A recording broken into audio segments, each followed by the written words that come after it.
अनसुने किस्से के इन पलटते हुए पन्नों में आज हम आपको 70-80 के दशक की बेमिसाल अदाकारा रामेश्वरी से जुड़ा सच बताने जा रहे हैं। आखिर कैसे इतनी मशहूर हीरोइन का करियर एक पल में तबाह हो गया था, आप जानकर चौंक जाएंगे। 1977 की बात है। राजश्री प्रोडक्शन की एक फिल्म आई, दुल्हन वही जो पिया मन भाए। फिल्म में पहली बार एक सांवली और साधारण से चेहरे की एक्ट्रेस को लिया गया। फिल्म ने हिंदी सिनेमा में रिलीज होते ही तहलका मचा दिया था। साथ ही वो अभिनेत्री फर्श से सीधा अर्श पर जा पहुंची थी। ये अभिनेत्री और कोई नहीं बल्कि रामेश्वरी हैं, जिनकी पहली ही फिल्म ने कमाल कर दिया था।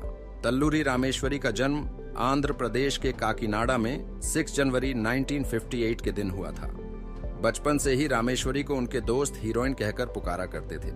बस उनका सपना भी सिनेमा ही बन गया। सोचने वाली बात है कि आंध्र प्रदेश की लड़की बम्बई फिल्मों में कैसे पहुंच गई। असल में रामेश्वरी बस अपनी पढ़ाई पूरी होने का इंतजार कर रही थी। पढ़ाई पूरी होते ही उन्होंने सीधा पुणे का रुख कर लिया। यहां आकर film and television institute of India में दाखिला ले लिया।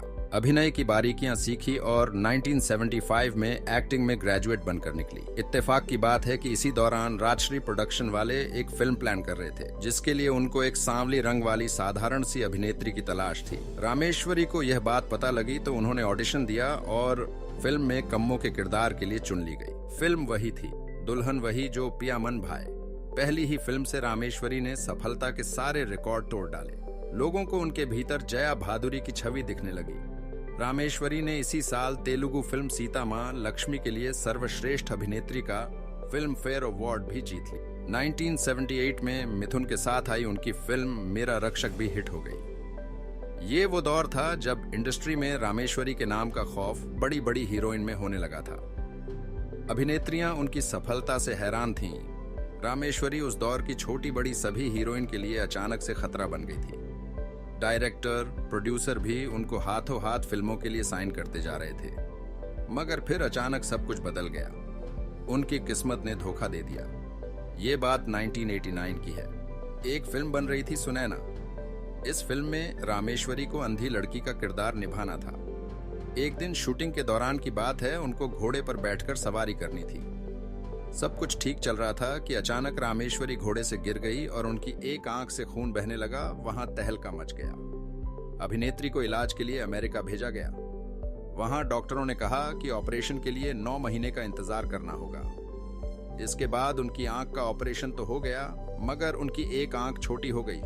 बस यहीं से उनके सुपरहिट करियर में ग्रहण लग गया। रामेश्वरी को फिल्मों में लीड रोल मिलना बंद हो गए। डायरेक्टर उनको साइड हीरोइन के किरदार देने लगे। अदाकारा के पास भी कोई विकल्प नहीं बचा था। ऐसे में उन्होंने साइड रोल करने शुरू कर दिए।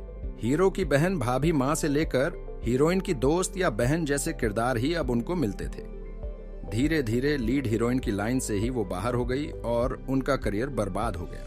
रामेश्वरी की बदकिस्मती ये भी थी कि उनको दूसरी साउथ हीरोइन के जैसे बड़े बड़े अभिनेताओं के साथ लीड हीरोइन के रूप में फिल्में मिली ही नहीं, वरना हो सकता है कि उनका करियर अचानक यूं बर्बाद ना होता। रामेश्वरी की यादगार फिल्मों की बात की जाए तो इनमें आशा फिल्म में माला के किरदार के लिए उनको सर्वश्रेष्ठ सह अभिनेत्री के फिल्मवेयर अवार्ड के लिए नॉमिनेट किया गया था। वही राजकिरण के साथ उनकी 3 फिल्में मान अभिमान, साजन, मेरे मैं साजन की और वक्त वक्त की बात भी काफी यादगार रही। अग्नि परीक्षा फिल्म में अमोल पालेकर के साथ भी उनको काम करने का मौका मिला। निजी जीवन की बात करें तो रामेश्वरी जब पुणे में पेआरएच रही थी, इसी दौरान उनके जीवन में एक पंजाबी LDDDHK ने दस्तक दी, जिसका नाम दीपक सेठ था। दोनों को प्यार हो गया और दोनों ने शादी भी कर ली। दीपक आगे चलकर पंजाबी फिल्मों के अभिनेता और डायरेक्टर भी बने।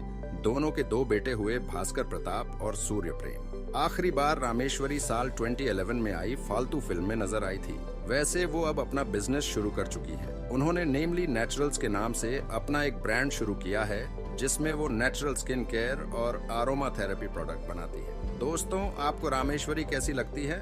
उनका कौन सा किरदार या फिल्म आपको याद है? हमें कमेंट में जरूर बताइए।